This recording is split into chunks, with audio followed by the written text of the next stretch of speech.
¿Cómo le va? Bienvenidos a Secretos del Poder. Licenciado Alfredo Blanco, ¿qué dice? ¿Cómo está? ¿Cómo está Kloppenburg? ¿Bien? Bueno, ¿todo bien? Sí, una semana con mucha información económica. Bueno, ¿se modifica finalmente la Carta Orgánica del Banco Central? Bueno, están discutiendo esa modificación. Aparentemente el gobierno ha conseguido que algunos aliados que estaban un poco en duda lo compartan. Parece ser que Yarlor ha dado el visto bueno para este cambio también, ¿no? Sí. Así que por ahí habría un respaldo obviamente de Córdoba. Sí, falta todavía ver algunas cosas de ese proyecto, ¿no es cierto? No nos olvidemos que los actuales funcionarios del Banco Central, ninguno está designado conforme lo establece la legislación. Ninguno tiene acuerdo del Senado. Entonces, en la Carta Orgánica, en la modificación se plantea que para removerlo va a hacer falta una mayoría agravada de las dos cámaras. Pero no sé si eso cómo se interpreta respecto de funcionarios que no tienen acuerdo. Bueno, vas a hablar en cierta medida de la realidad económica y cómo está mirando el gobierno esto que Javier Milei define como una situación o una realidad, yo no sé si es virtual o no, pero que él ve de una manera muy especial, ¿no? Sí, bueno, de hecho el presidente dice que él está haciendo el mejor gobierno de la historia, ¿no? Ese tipo de afirmaciones que las suele también hacer el presidente Trump en Estados Unidos, ¿no? Siempre es lo más grande, es un lenguaje muy de auto elogio, digamos, ¿no? Pero vamos a ver algunos números y vamos a hablar también sobre un tema que está tomando cierta importancia en los medios, que son las deudas que tienen las familias argentinas y que despertó alguna preocupación. Ayer hubo una conferencia de prensa cuando se presentó el informe de política monetaria del presidente del Banco Central, donde hizo algunas consideraciones también sobre ese tema de la gente que tiene deudas y que ha caído en mora. Bueno, las explicaciones que ha dado Milei son realmente para la polémica y no caben dudas que han sido tan polémicas, sobre todo su discurso en la Bolsa de Comercio de Rosario, que se han convertido, por supuesto, en un tema que es agenda, por supuesto, a la hora de hablar de una campaña política que se ha anticipado. Presentamos Secretos del Poder. Vamos a tener otros temas de economía. Presentamos Secretos del Poder, que tiene, por cierto, esta presentación especial.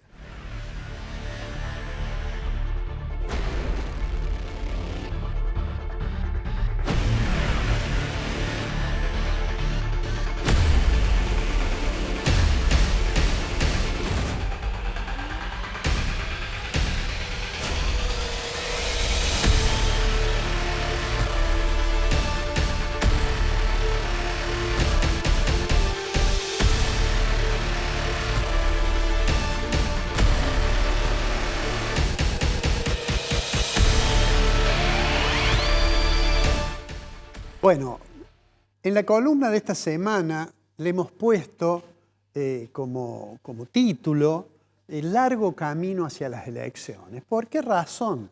Porque en realidad el debate en Argentina, el debate político, ya está muy direccionado al tema de decir, bueno, ¿habrá otro mandato del presidente Milei o no?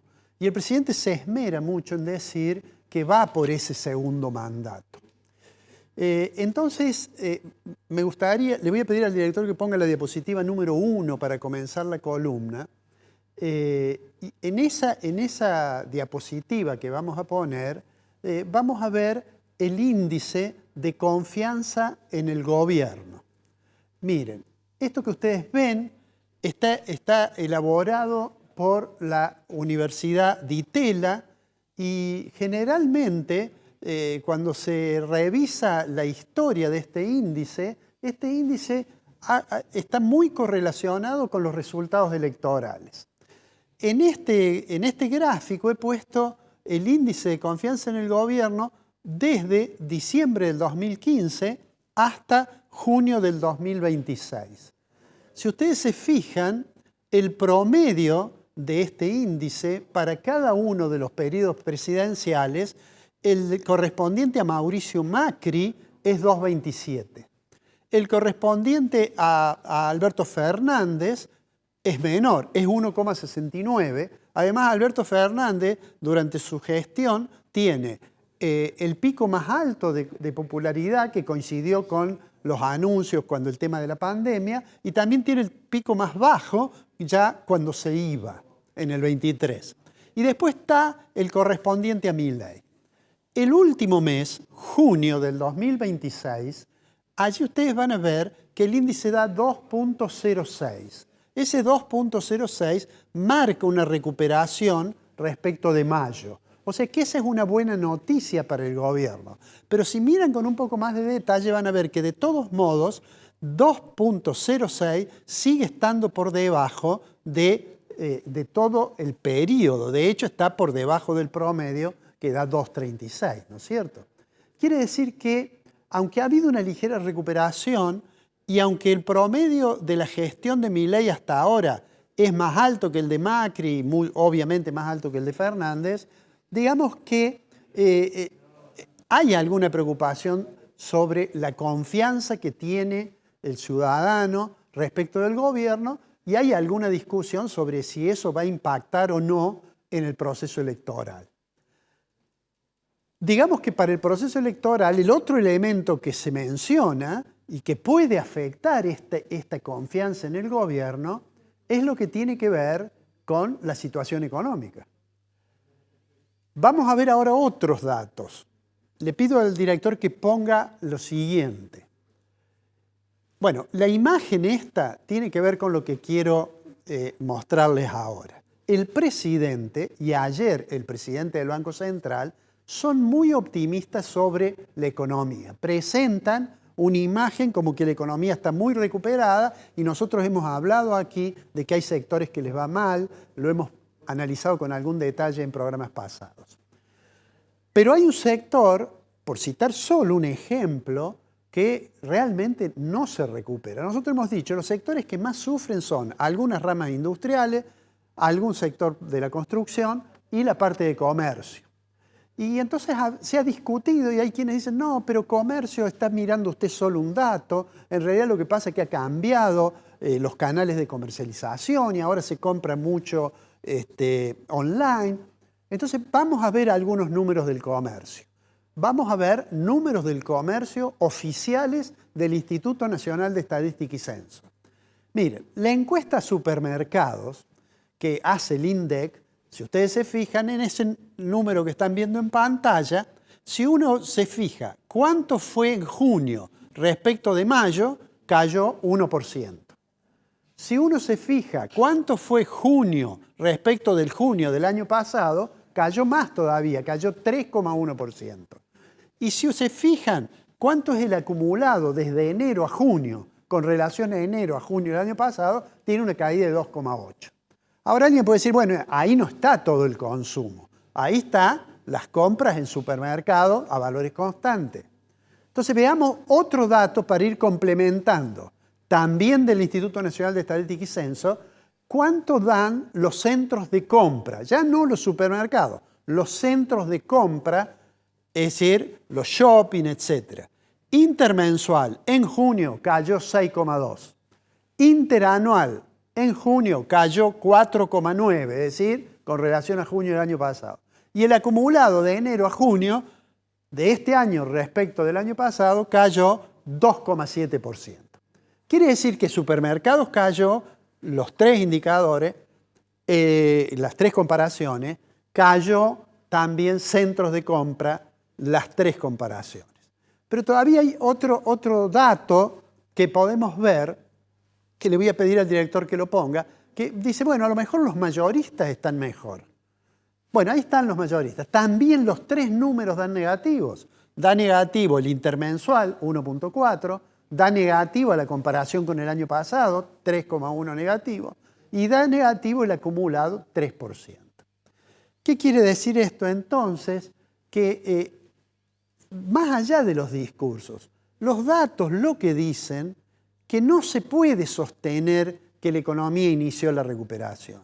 El comercio, aquí por supuesto, alguien puede decir, bueno, pero quizás las ventas online han mejorado, probablemente, pero no se representan una parte tan significativa del consumo en la Argentina, ¿no?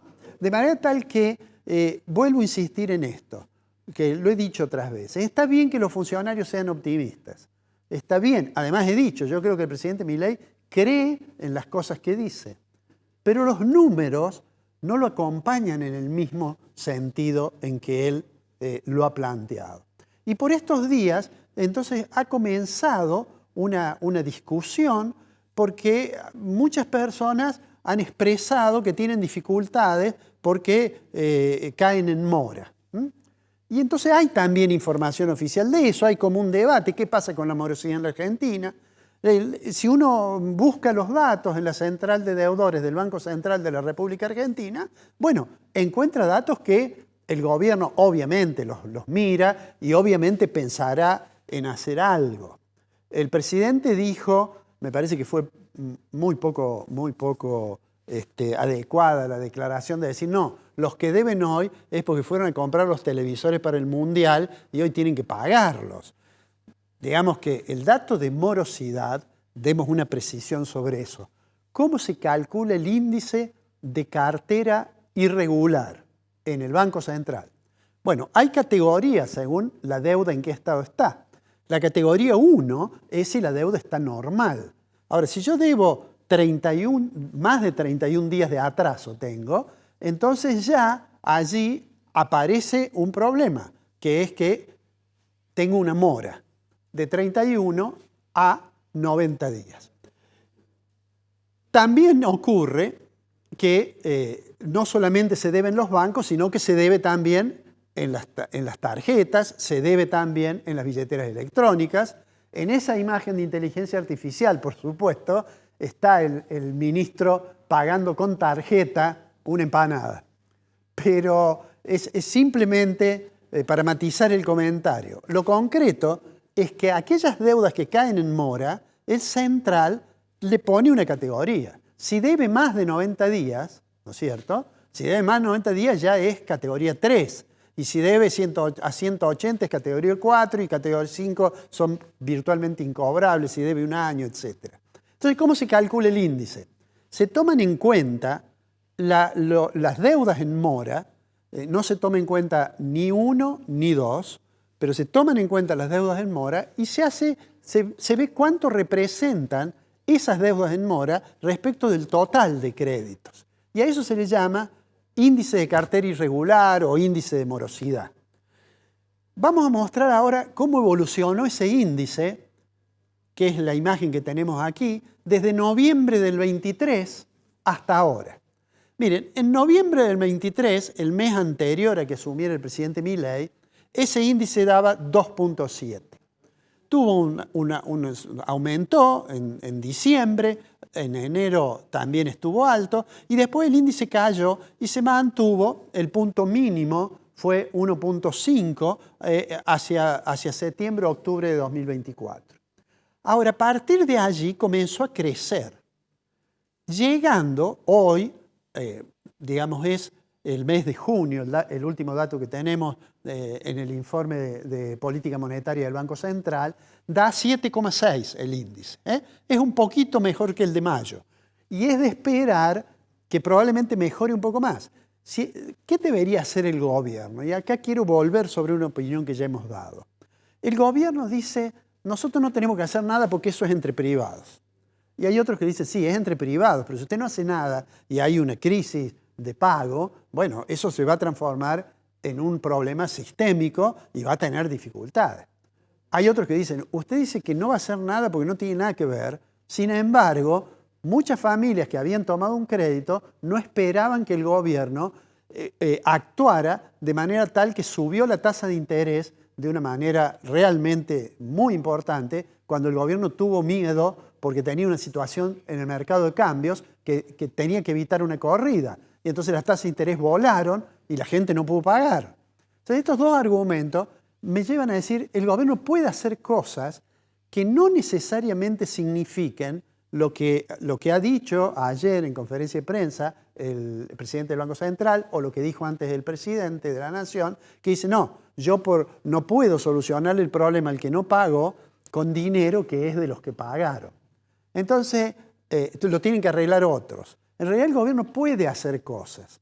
El gobierno podría, por ejemplo, decirle a los bancos que le puede bajar algunos puntos el encaje legal para que puedan refinanciar mejor. el solo hecho de que aumente el crédito haría que ese índice baje. ¿Y por qué bajaría?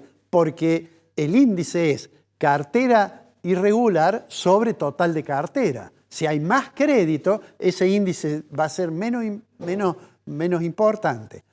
Digo, hay muchas cosas que puede hacer el gobierno. Puede decirle, mire, mientras usted esté renegociando, no lo ponga en la categoría 3, digamos, de deudor en mora. Pero bueno, es una decisión que tiene que tomar el gobierno. El gobierno está mirando las elecciones. Ahora falta mucho para las elecciones.